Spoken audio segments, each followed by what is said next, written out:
नमस्कार। नमस्कार। आज हम श्री ललिता सहस्त्रनाम के एक बहुत ही खास श्लोक पर थोड़ी गहराई से बात करेंगे। जी। एक ऐसा श्लोक जो देवी ललिता के विराट स्वरूप को मतलब कई परतों में खोलता है। बिल्कुल। और हमारी ये जो चर्चा है ये ललिता सहस्त्रनाम तंत्र, मंत्र और महायाग की व्याख्याओं पर आधारित है। हाँ, उसी स्रोत से हम बात कर रहे हैं। तो आज का मकसद सिर्फ श्लोक का अर्थ जानना नहीं है, बल्कि उसके पीछे का जो दर्शन है और देवी के वो खास स्वरूप उनको महसूस करना है। ये है श्लोक 56। महातंत्रा महामंत्रा महायंत्रा महासना महायाग क्रमाराध्या महाभैरव पूजिता। क्या बात है तो सिर्फ 6 नाम, पर लगता है जैसे पूरा ब्रह्मांड समाया हो इनमें। ऐसा ही कहा। तो चलिए इन नामों के सागर में उतरते हैं, देखते हैं क्या मिलता है। बिल्कुल। और ये श्लोक सच में बहुत अद्भुत है, क्योंकि ये देवी के स्वरूप के इतने सारे आयाम, मतलब ज्ञान, शक्ति, संरचना, आधार, फिर साधना और अंत में वो अद्वैत स्थिति, सब एक साथ दिखाता है। हाँ। ये सिर्फ नाम नहीं है, हाँ। ये चेतना के अलग अलग अवस्थाएं हैं। हाँ। ब्रह्मांडीय शक्तियों के प्रतीक। हम एक एक करके समझेंगे, पर ये भी देखेंगे कि ये सब आपस में जुड़े कैसे हैं। हाँ, ये जरूरी है। तो सबसे पहले महातंत्रा। हाँ, अब तंत्र शब्द सुनते ही कई तरह की बातें मन में आती हैं, है ना? हाँ हाँ, बिल्कुल। हाँ। और काफी मतलब भ्रांतियां भी हैं इसे लेकर। सही। तो यहाँ इसका क्या खास मतलब है? देखिए, यहाँ तंत्र का मतलब सिर्फ वो गुप्त क्रियाकलाप नहीं है। अच्छा। इसका जो मूल अर्थ है वो है विस्तार या ज्ञान की एक प्रणाली। तन मतलब विस्तार करना और त्र मतलब रक्षा करना। हाँ हाँ। तो तंत्र वो ज्ञान हुआ जो चेतना को फैलाता है और हमारी रक्षा भी करता है। अच्छा। और देवी ललिता को महातंत्रा इसलिए कहा गया है क्योंकि वो ही सभी तंत्रों का, सारी ज्ञान प्रणालियों का, उनका स्रोत है। सभी का, शैव, वैष्णव, शाक्त, सब। जी हाँ, सब उन्हीं से उत्पन्न होते हैं और उन्हीं में वापस विलीन होते हैं। वे ही वो परम ज्ञान है जिसका आप कह सकते हैं अंश मात्र लेकर ये अलग अलग तंत्र बने हैं। अच्छा, तो मतलब ये हुआ कि सारी अलग अलग तंत्र साधनाएं, चाहे वो दिखने में कितनी भी अलग हों, हैं एक ही सोर्स से, एक ही ऊर्जा को समझने की कोशिश। आपने बिल्कुल सही पकड़ा है, एकदम। जैसे अलग अलग नदियां अलग रास्तों से बहती हैं पर मिलती सागर में ही है, वैसे ही ये तंत्र मार्ग अलग दिख सकते हैं पर उनका उद्गम और लक्ष्य वो एक ही परम चेतना है, जिसे यहाँ ललिता कहा गया है। वो महातंत्रा है क्योंकि वही तो वो ताना बाना बुनती हैं जिससे ये सृष्टि चल रही है, ज्ञान प्रकट हो रहा है। समझ गया। तो ज्ञान यानी तंत्र के बाद अगला नाम है महामंत्रा। ये तंत्र से कैसे जुड़ता है फिर? क्या ये उसी ज्ञान का ध्वनि रूप है? हाँ, बिल्कुल कह सकते हैं। अगर तंत्र ज्ञान का एक ढांचा है, स्ट्रक्चर है, तो मंत्र उस ज्ञान को प्रकट करने वाली शक्ति है, उसकी ध्वनि ऊर्जा। अच्छा, ध्वनि ऊर्जा। जी। महामंत्रा का अर्थ है कि देवी ललिता ही सभी मंत्रों की अधिष्ठात्री हैं। मतलब हर अक्षर, जी, जिसे मातृका कहते हैं, हर बीज मंत्र, हाँ हाँ, कोई भी वैदिक ऋचा हो या तांत्रिक मंत्र, उन सब की शक्ति का स्रोत देवी ही है। हर मंत्र की शक्ति का स्रोत। हाँ। इसीलिए जब कोई साधक मंत्र जाप करता है, हाँ। तो वो सिर्फ शब्द नहीं दोहरा रहा, वो असल में उस मंत्र में जो देवी की शक्ति छुपी है उसी को जगाने की कोशिश कर रहा होता है। कहते हैं कि बिना उनकी कृपा के कोई मंत्र सिद्ध ही नहीं हो सकता। अच्छा। क्योंकि मंत्र की आत्मा तो वे स्वयं ही है। ये विचार कि हर अक्षर में, हर ध्वनि में देवी की शक्ति है, ये तो बहुत गहरा है। मतलब हमें भाषा और ध्वनि को और ध्यान से, सम्मान से देखना चाहिए। निश्चित रूप से ये वही शब्द ब्रह्म या नाद ब्रह्म वाली बात है। हाँ। जहाँ ध्वनि को ही ब्रह्म का स्वरूप माना गया है। हाँ, सुना है। तो देवी महामंत्रा के रूप में इसी शब्द शक्ति के प्रतीक हैं। ठीक है। वो मूल वाइब्रेशन है, स्पंदन है, जिससे सृष्टि बनी और मंत्र प्रकट हुए। ठीक है।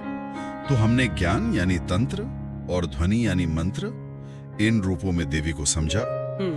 अब सवाल आता है कि उनका स्ट्रक्चर, उनका ज्यामितीय स्वरूप क्या है, और शायद यही महायंत्रा का महत्व आता है। बिल्कुल बिल्कुल। महायंत्रा का मतलब है कि देवी का स्वरूप यंत्रमय है। यंत्रमय। हाँ, यंत्र क्या होता है? एक ज्यामितीय आकृति, एक डिजाइन जो कॉस्मिक एनर्जी को फोकस करता है, मैनिफेस्ट करता है। जैसे श्री यंत्र। हाँ, जैसे श्री यंत्र, जिसे यंत्र राज कहते हैं। वो तो देवी ललिता का स्वरूप ही माना जाता है, लेकिन महायंत्र का मतलब सिर्फ श्री यंत्र नहीं है। अच्छा, और क्या? इसका मतलब है कि ये पूरा ब्रह्मांड अपनी पूरी संरचना में एक महायंत्र है, और देवी ललिता उस महायंत्र की आत्मा है, उसकी संचालक शक्ति। पूरा ब्रह्मांड? जी, हमारे शरीर के चक्रों से लेकर ग्रहों की चाल, गैलेक्सीज का बनना, सब कुछ एक दिव्य ज्यामिति, एक यंत्र के हिसाब से चल रहा है। देवी इस पूरे कॉस्मिक यंत्र की अधिष्ठात्री हैं, इसीलिए महायंत्रा। उन्हें सर्व यंत्रात्मिका भी कहते हैं, यानी सभी यंत्रों की आत्मा। हाँ। अरे वाह, मतलब सिर्फ वो यंत्र नहीं जो हम पूजा के लिए बनाते हैं, बल्कि ये पूरी सृष्टि ही उनका यंत्र है। ये तो बहुत ही व्यापक दृष्टिकोण है ना? तो तंत्र, ज्ञान, मंत्र, ध्वनि, यंत्र, संरचना, इन तीनों के बाद चौथा नाम आता है महाआसना। आसन, इसका क्या मतलब है? देखिए, इतनी सारी शक्तियां, इतने स्वरूप, इनको धारण करने के लिए कोई आधार तो चाहिए। हाँ, बिल्कुल। महाआसना का अर्थ है महान आसन पर विराजमान। अच्छा। पर ये सिर्फ कोई भौतिक सिंहासन या बैठने की जगह नहीं है। तो फिर क्या है? ये वो परम आधार है जिस पर ये पूरी सृष्टि टिकी हुई है। ये चेतना की वो स्थिर, शांत अवस्था है जिसमें सब कुछ होता है, सारी गतियां, सारे बदलाव, लेकिन वो खुद नहीं बदलती। स्थिर, शांत अवस्था, जैसे शून्य या परम ब्रह्म। हाँ, आप कह सकते हैं, जो सभी अभिव्यक्तियों का बेस है, आधार है। देवी का महासना पर बैठना उनकी उसी परम स्थिरता का प्रतीक है, उनकी सार्वभौमिक सत्ता का, और ये कि वो ही सृष्टि का केंद्र है। ये समझना दिलचस्प है कि आसन सिर्फ बैठने की चीज नहीं, बल्कि एक तात्विक स्थिति है, एक स्टेट ऑफ बीइंग है। तो देवी का आसन ही वो पॉइंट है जहां से सब शुरू होता है और जहां सब खत्म होता है। हाँ, बिल्कुल। श्री यंत्र साधना में, जिसे बिंदु त्रिकोण कहते हैं, जहां से सृष्टि फैलती है, उनका आसन सिर्फ उनका नहीं, बल्कि पूरे ब्रह्मांड का आधार है। ठीक है, तो अब तक हमने देवी के स्वरूप के ये पहलू समझे हैं: ज्ञान, ध्वनि, संरचना और आधार। अगला नाम है महायाग क्रमाराध्या। ये सुनने में थोड़ा जटिल लग रहा है। हाँ, थोड़ा सा है। और ऐसा लगता है कि ये साधक और देवी के बीच के रिश्ते की बात कर रहा है। इसका गहरा अर्थ क्या है? आपने सही पकड़ा। ये नाम उपासना की पद्धति और उसके स्तर को बताता है। महायाग क्रम आराध्या। हाँ। यानी जिनकी आराधना, आराध्या महान यज्ञ के क्रम से की जाती है। महान यज्ञ के क्रम से। जी, इसका मतलब है कि देवी ललिता की कृपा पाने के लिए, उन तक पहुंचने के लिए सिर्फ साधारण पूजा पाठ काफी नहीं है। उससे आगे बढ़कर एक विशेष, अनुशासित और पूरी तरह समर्पित साधना का रास्ता अपनाना होता है। उसी मार्ग को महायाग कहा गया है। तो महायाग से मतलब क्या है यहाँ? क्या ये बड़े बड़े अग्नि अनुष्ठान या हवन की बात हो रही है? देखिए, बाहरी यज्ञ अनुष्ठान वो इसका एक हिस्सा हो सकते हैं, जरूर, लेकिन महायाग का यहाँ ज्यादा गहरा आध्यात्मिक अर्थ है। अच्छा, वो क्या?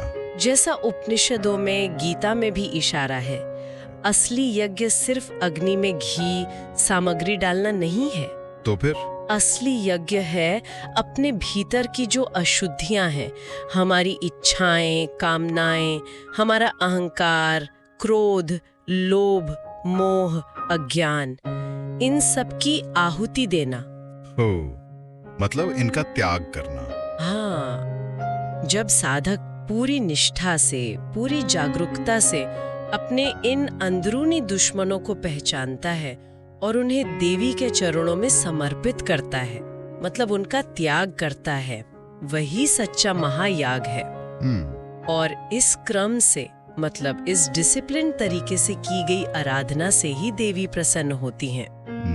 ये जो आंतरिक यज्ञ वाली बात है, ये बहुत महत्वपूर्ण है, पर शायद कई लोगों के लिए समझना मुश्किल हो कि इसे रोज की जिंदगी में कैसे करें। क्या स्रोत इस पर कुछ बताता है कि ये आंतरिक आहुति कैसे दें? स्रोत सीधे सीधे शायद रोजमर्रा के उदाहरण ना दे, पर सिद्धांत बिल्कुल साफ है। इसे ऐसे समझिए। मान लीजिए हमें गुस्सा आया। अब उस गुस्से को बस निकाल देने की बजाय हम रुकें, उस गुस्से का कारण समझें और उसे शांत करने की कोशिश करें। ये क्रोध की आहुति हो गई। अच्छा। जब किसी चीज के लिए बहुत ज्यादा मोह या लालच लगे और हम होशपूर्वक उस अटैचमेंट को कम करने की प्रैक्टिस करें, ये लोभ और मोह की आहुति है। ये कोई एक बार का काम नहीं, ये एक लगातार चलने वाली साधना है। ये व्याख्या तो महायाग क्रमाराध्या को सिर्फ एक नाम नहीं, बल्कि जीने का एक तरीका बना देती है। मतलब देवी की उपासना सिर्फ मंदिर या पूजा घर में नहीं है। बिल्कुल, ये तो एक निरंतर चलने वाली आंतरिक शुद्धि है, समर्पण की प्रक्रिया है। यही वो क्रम है जिससे साधक देवी के करीब पहुंचता है। समझ गया। और अब इस श्लोक का आखिरी नाम महाभैरव पूजिता, इसका क्या संकेत है? ये नाम तो बहुत शक्तिशाली लग रहा है। हाँ, ये नाम बहुत गहरा है और बहुत महत्वपूर्ण भी। महाभैरव पूजिता यानी अर्थात जिनकी पूजा स्वयं महाभैरव करते हैं। महाभैरव भगवान शिव। हाँ, भगवान शिव का ही उग्र, संहारक और परम तात्विक स्वरूप है महाभैरव। वो काल के भी नियंत्रक माने जाते हैं। अच्छा। तो जब ये कहा जाता है कि स्वयं महाभैरव देवी ललिता की पूजा करते हैं, तो इसका मतलब है कि जो परम पुरुष तत्व है शिव, वो भी परम शक्ति तत्व ललिता की आराधना करता है, उसकी महत्ता को स्वीकार करता है। तो क्या ये शिव और शक्ति की अभिन्नता उनके एक होने को दिखाता है? निश्चित रूप से ये अद्वैत सिद्धांत की पराकाष्ठा है। ये दिखाता है कि शिव और शक्ति दो अलग अलग नहीं हैं, बल्कि एक ही परम सत्य के दो पहलू हैं। जैसे आग और उसकी जलाने की शक्ति, वो एक दूसरे के पूरक है, एक दूसरे में ही है। महाभैरव का देवी की पूजा करना इसी परम अद्वैत का प्रतीक है। अच्छा। और श्री विद्या साधना का तो मूल लक्ष्य ही यही है, शिव और शक्ति की इस एकता का अनुभव करना, ये जानना कि मैं ही शिव हूँ, मैं ही शक्ति हूँ। तो ये नाम सिर्फ ये नहीं बता रहा कि देवी कितनी महान है, बल्कि ये सृष्टि के मूल द्वैत के पार जो अद्वैत सत्य है उसकी तरफ इशारा कर रहा है। कि जब वो देवी की उपासना कर रहा है तो वो एक तरह से शिव की भी उपासना कर रहा है, और जब शिव की उपासना करता है तो वो शक्ति की ही उपासना है। ये फर्क सिर्फ हमारी समझ के लेवल पर है, परम सत्य में कोई भेद नहीं है। तो अगर हम पूरे श्लोक को अब एक साथ देखें, महातंत्र, महामंत्र, महायंत्र, महासना, महायाग क्रमाराध्य, महाभैरव पूजिता, ये देवी ललिता के एक ऐसे विराट स्वरूप को दिखाता है जो ज्ञान, शक्ति, संरक्षणा, आधार, साधना और अद्वैत सबको अपने अंदर समेटे हुए हैं। हाँ, ये श्लोक एक छोटे ब्रह्मांड जैसा है। ये दिखाता है कि देवी सिर्फ भक्ति या पूजा का विषय नहीं है, वे खुद ज्ञान का स्रोत है, महातंत्रा। वे खुद शब्द और ऊर्जा है, महामंत्रा। वे खुद सृष्टि की संरचना है, महायंत्रा। वे खुद परम आधार है, महासना। वे साधना का मार्ग भी है और लक्ष्य भी, महायाग क्रमाराध्या। और वे वो परम अद्वैत स्थिति है जहाँ शिव और शक्ति एक हो जाते हैं, महाभैरव पूजिता। ये समझना भी जरूरी है कि ये सिर्फ फिलोसॉफिकल बातें नहीं है। महायाग क्रमाराध्या हमें याद दिलाता है कि इस ज्ञान को अनुभव में उतारने के लिए साधना, अनुशासन और वो आंतरिक शुद्धि का रास्ता अपनाना ही होगा। सिर्फ बुद्धि से समझना काफी नहीं है। बिल्कुल, ज्ञान, भक्ति और कर्म यानी साधना, तीनों का बैलेंस चाहिए। देवी महामाया के रूप में संसार बनाती हैं, लेकिन वही पराशक्ति या महाविद्या के रूप में साधक को इस संसार के भ्रम से निकालकर सत्य का अनुभव कराती हैं। ये श्लोक हमें उनकी इसी मल्टी डायमेंशनल प्रकृति की एक झलक देता है और ये भी दिखाता है कि जब साधक निष्ठा से इस रास्ते पर चलता है तो देवी की कृपा से ही उसे इन गहरे रहस्यों को तंत्र, मंत्र, यंत्र समझने और अनुभव करने की शक्ति मिलती है। इस पूरी बातचीत से एक बात तो साफ है कि अध्यात्म का रास्ता सिर्फ मानने का नहीं, बल्कि जानने का, अनुभव करने का और लगातार अभ्यास करने का रास्ता है। ये श्लोक उसी की प्रेरणा देता है। हाँ, और ये हमें एक गहरे चिंतन के लिए भी छोड़ जाता है। हमने महायाग की बात की, अंदर की अशुद्धियों की आहुति देना। तो सोचने वाली बात यह है कि क्या हम अपनी रोज की जिंदगी में, अपने रिश्तों में, अपने काम में, अपनी रिएक्शंस में उन पलों को पहचान पाते हैं जब हमारा अहंकार या हमारी कोई इच्छा या हमारा अज्ञान हमें चला रहा होता है? ये तो मुश्किल सवाल है। और क्या हम होश पूर्वक उन पलों में रुककर उस नेगेटिव आदत की आहुति देकर ज्यादा प्रेम, ज्यादा समझ या ज्यादा शांति का चुनाव कर सकते हैं? ये वाकई में गहरा सवाल है जो इस श्लोक के ज्ञान को हमारी रोजमर्रा की जिंदगी से जोड़ देता है। शायद यही असली महायाग है, अपनी जिंदगी को ही एक लगातार चलने वाली साधना बना लेना। संभवतः ये श्लोक हमें इसी संभावना पर विचार करने के लिए छोड़ जाता है कि कैसे बाहरी पूजा पाठ से आगे जाकर जीवन के हर पल को आंतरिक शुद्धि और परमात्मा के प्रति समर्पण का एक अवसर बनाया जा सकता है।